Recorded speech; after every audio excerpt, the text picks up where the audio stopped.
പിതാവിനും പുത്രനും പരിശുദ്ധ റൂഹായിക്കും സ്തുതി, ആദിമുതൽ എന്നേക്കും തന്നെ ആമേൻ. ട്രൂ ഫെയ്ത്തിലേക്ക് എല്ലാവർക്കും ആത്മാർത്ഥമായ സ്വാഗതം. ഞാൻ യാക്കോബായ സഭയിലെ ഇട്ടൂപ്പ് ആലുക്കൽ കോർ എപ്പിസ്കോപ്പ്. സത്യവിശ്വാസം സംബന്ധിച്ച കാര്യങ്ങൾ മാത്രം അവിടെ പറയും. പ്രിയമുള്ളവരെ, സത്യവിശ്വാസം അറിഞ്ഞ് ദൈവത്തെ ആരാധിക്കുവാൻ നമുക്ക് സാധിക്കുന്നു. അതാണ് യഥാർത്ഥമായ ആരാധനയുള്ളത്. ദൈവങ്ങൾ പലതുണ്ടെന്ന് പലരും പറയും, പക്ഷെ നമുക്ക് വിശുദ്ധ തൃത്വമാകുന്ന ദൈവമാകുന്നു, പിതാവും പുത്രനും പരിശുദ്ധ റൂഹായുമാകുന്ന സത്യ ഏകദൈവം, അതാണ് നമ്മുടെ ദൈവം. അപ്പോൾ ആ സത്യവിശ്വാസത്തെ പറ്റി നമ്മൾ അറിഞ്ഞിരിക്കുന്നത് നല്ലതല്ലേ.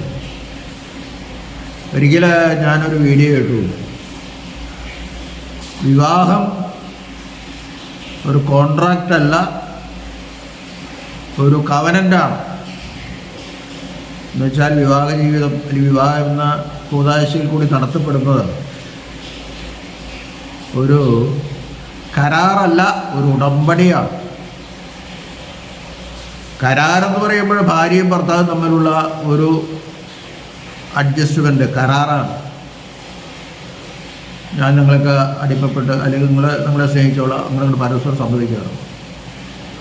കുറേ കഴിയുമ്പോൾ അവർക്ക് അതിൽ നിന്ന് മാറാം, കരാറ് റദ്ദ് ചെയ്യാം. പക്ഷെ ഉടമ്പടി എന്ന് പറഞ്ഞാൽ ദൈവവുമായിട്ടുള്ള ഒരു ഉടമ്പടിയാണ്. ആ ഉടമ്പടിയിൽ അങ്ങോട്ടും ഇങ്ങോട്ടുള്ള സമ്മതമൊന്നും ആരും ചോദിക്കണില്ല, ദൈവം ചോദിക്കുന്നില്ല. ആദമിനൊരു ഭാര്യ വേണമെന്ന് ആദം പറഞ്ഞില്ല. ഹവ്വയെ ആദമിൽ നിന്ന് സൃഷ്ടിച്ച് അവന് കൊടുക്കുക.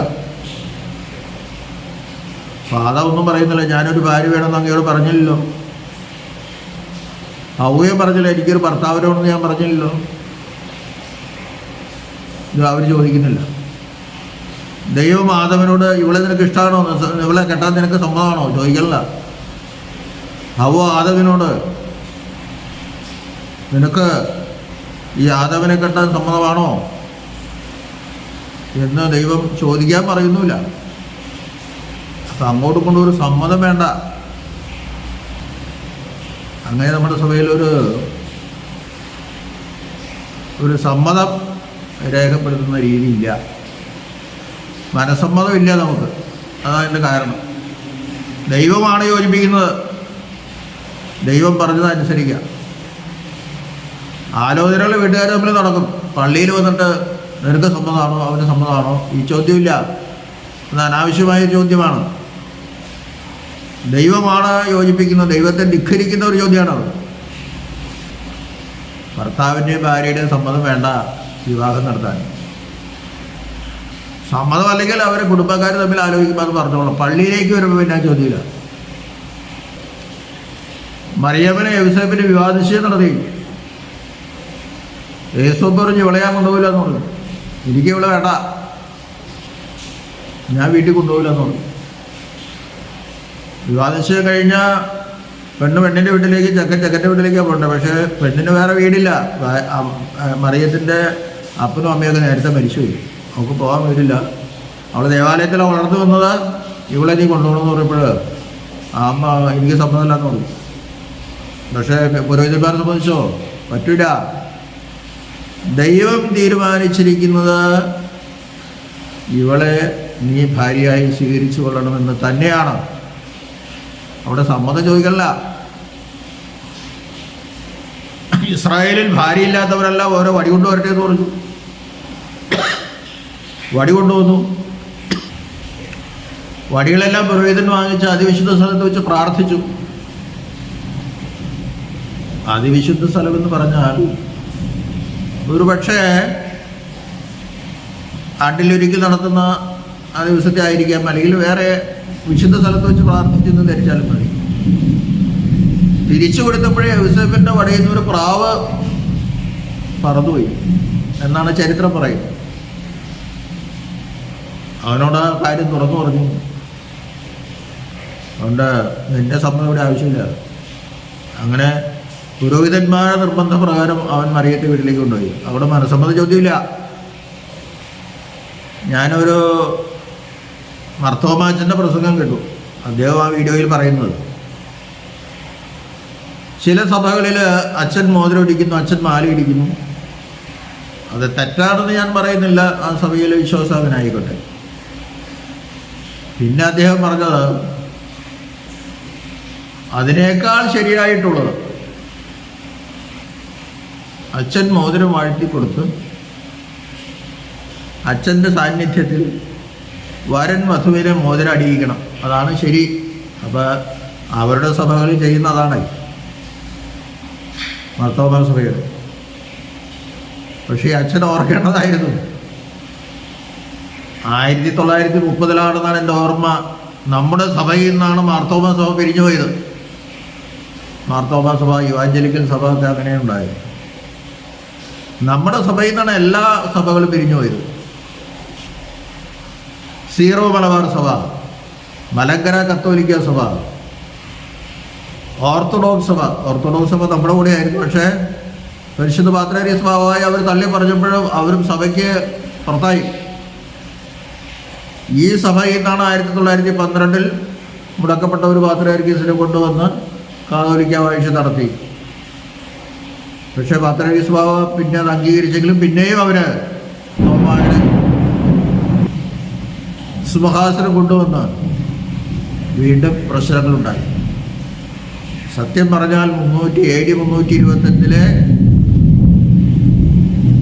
നിഖ്യാ സുന്നഹദോസിലെ തീരുമാനങ്ങളിൽ നിന്ന് ഒട്ടും വ്യതിചലിക്കാത്ത ഒരു സഭ യാക്കോബായ സഭ മാത്രമേ ഉള്ളൂ മലങ്കരയിലെ. ഓസ്ട്രേലിയ, അർമേനിയ സഭക്കാരും നമ്മോട് കൂടി നിൽക്കുന്നതാണ്. അല്പം ചില വ്യത്യാസങ്ങളുണ്ട് എങ്കിലും. അലക്സാണ്ട്രിയയിൽ യാതൊരു വ്യത്യാസമില്ല. അർമേനിയക്കാർ ഒരല്പം വ്യത്യാസമുണ്ടെങ്കിലും അവരന്ന് നമ്മോട് കൂടെ ചേർന്ന് നിൽക്കുകയാണ്. അങ്ങനെ ഏകസഭ എന്ന് പറയുന്നു. പിന്നെ പല സഭകളും ഇവരിൽ നിന്ന് പിരിഞ്ഞു പോയിട്ടുണ്ട്. അതിനെപ്പറ്റി ഞാൻ പോകുന്നില്ല. അപ്പോൾ അച്ഛൻ അങ്ങനെയാണ് പറഞ്ഞത്. അപ്പോൾ ആ വീഡിയോയിൽ ഞാൻ ഒരു കമൻ്റ് എഴുതിയിട്ടുണ്ട്. അച്ഛോ, ദൈവമാണ് സംയോജിപ്പിക്കുന്നത് എന്ന് കർത്താവിന് പറഞ്ഞിട്ടുണ്ട്. അങ്ങനെയല്ല പറഞ്ഞേ. ദൈവവും ഭർത്താവും ഭാര്യയും കൂടിയാണ് സംയോജിപ്പിക്കുന്നത് എന്ന് ഏതെങ്കിലും വേദോസത്തിലുണ്ടോ? ഇല്ല. ഞങ്ങൾ വിശ്വസിക്കുന്ന വിശുദ്ധ ഗ്രന്ഥത്തിലുമില്ല, അച്ഛൻ പറയുന്ന പുസ്തകത്തിലും അതില്ല. ദൈവം സംയോജിപ്പിച്ചതിനെ മനുഷ്യൻ വേർതിരിക്കരുതെന്ന് പറയുന്നു. അച്ഛൻ മോതിരം വാഴ്ത്തി കൊടുത്ത് മണവാളനെ കൊണ്ട് മണവാട്ടിയും മോതിരം ഇടിയിക്കുമ്പോൾ അത് ദൈവം നടത്തുന്ന ഉദാശയല്ല. വാഴ്ത്തി എന്നുള്ളത് ശരി, പക്ഷെ അച്ഛൻ തന്നെ മോതിരം ഇടിക്കണമെന്നായി. അപ്പോഴേ കവനൻ്റ് ആവുള്ളൂ, ഉടമ്പടിയാവുള്ളൂ. ദൈവമായിട്ടുള്ള ഉടമ്പടി, ദൈവത്തിൻ്റെ പ്രതിനിധിയായ പട്ടക്കാരൻ നടത്തുമ്പോഴേ ഉടമ്പടിയാവുള്ളൂ. ഭർത്താവ് ഭാര്യയെ മോതിരം അടിച്ചാൽ അതൊരു കോൺട്രാക്റ്റ് ആകും, ഒരു കരാറ്. അതാണ് പല സഭകളിൽ നടക്കുന്നത്. ഒരിക്കലും അത് അംഗീകരിക്കാവുന്നതല്ല. വേദപുസ്തകത്തിന് എതിരാണത്, ഒരു സംശയമില്ല. അത് തെറ്റുമാണ്. ഞാൻ നേരത്തെ പറഞ്ഞു, സമ്മതമൊന്നും ചോദിച്ചിട്ടല്ല ആദമിന് ഹോയെ കൊടുത്തത്. ഉടമ്പടി എന്ന് പറയുമ്പോൾ മോശ രക്തമെടുത്ത് ജനത്തിന്മേൽ തളിച്ചിട്ട് പറഞ്ഞു, ഇത് ഞങ്ങളെ കടയാളം, നിങ്ങളുടെ ദൈവം യഹോവയാണ്. യഹോവയെ നിങ്ങൾ അനുസരിച്ചാൽ നിങ്ങൾക്ക് ഗുണം കിട്ടും, അല്ലെങ്കിൽ നിങ്ങൾക്ക് ശിക്ഷയുണ്ടെന്ന് പറഞ്ഞു. അല്ലാണ്ട് നിങ്ങൾക്ക് സമ്മതമാണോ എന്നൊന്നും മോശ ചോദിച്ചില്ല. ദൈവം പറഞ്ഞത് അംഗീകരിക്കണം. അതാണ് മോശയുടെ ഉടമ്പടി. അബ്രഹാമിന് ഉടമ്പടി കൊടുത്തു, നിന്റെ സന്തതി മൂലം ലോകം അനുഗ്രഹിക്കപ്പെടും. എവിടെ 99 വയസ്സായപ്പോഴാണ് ഒരു പുത്രനെ കിട്ടിയത്. അതുവരെ പുത്രനില്ലാതിരുന്ന സമയത്താണെന്ന് പറയുന്നത്. അബ്രഹാം മറയോദ്യം ചോദിച്ചില്ല, നീ എന്ന് മണ്ടത്തര പറയണേ, എനിക്കെന്ത് പ്രായമായി, എന്നെനിക്ക് മക്കളുണ്ടാവാനെന്ന് ചോദിച്ചില്ല. ദൈവം പറഞ്ഞതനുസരിച്ചു. അതാണ് ഉടമ്പടി. നോഹയുടെ കാലത്ത് പറഞ്ഞു, നീ ഒരു പട്ടകം ഉണ്ടാക്കണം, അതിൽ കയറുന്നവൻ രക്ഷപ്പെടും. വലിയ മഴ വരാൻ പോണ, വെള്ളപ്പൊക്കം വരും. നോഹ ഒരക്ഷരം എതിർത്ത് പറഞ്ഞില്ല.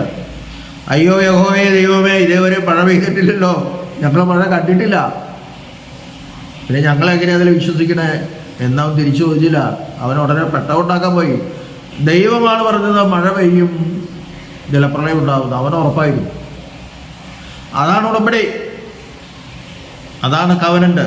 അല്ലാണ്ട് ഭാര്യയുടെയും ഭർത്താവിൻ്റെ സമ്മതം ചോദിച്ചിട്ട് ചെയ്യുന്ന വിവാഹ ശുശ്രൂഷയല്ല കവനന്റ്. അതുവരെ കോൺട്രാക്ട് മാത്രമാണ്. അപ്പോൾ യാക്കോബായ സഭയിൽ നിന്ന് പിരിഞ്ഞുപോയ സഭകളൊക്കെ ഈ കാര്യം ഓർക്കണം. ഞാൻ അവരെ കുറ്റം പറയുന്നൊന്നുമല്ല. നമ്മുടെ അച്ഛൻ മാലയിടിക്കുന്നു, അച്ഛൻ മോതിരിടിക്കുന്നു, അത് അതിനേക്കാൾ ശരിയായിട്ടുള്ളത് അവരുടെ സഭയിലെ കൂദാശയാണെന്ന് പറഞ്ഞപ്പോഴാണ് ഞാനിതിനെതിരെ പറയുന്നത്. അവരുടെ സഭയിലെ കൂദാശയിൽ അവർ ചെയ്യുന്നത് ശരിയല്ല, തെറ്റാണെന്ന് തന്നെ ഞാൻ ഉറപ്പിച്ച് പറയുന്നു. അതുകൊണ്ട് പരിശുദ്ധമായ കൂദാശ ദൈവത്താൽ തീരുമാനിക്കപ്പെടുന്നതാണ് വിവാഹ കൂദാശ. അതനുസരിച്ച് നമുക്ക് ജീവിക്കാൻ സാധിക്കട്ടെ. ദൈവം നമ്മെല്ലാവരെയും അനുഗ്രഹിക്കട്ടെ.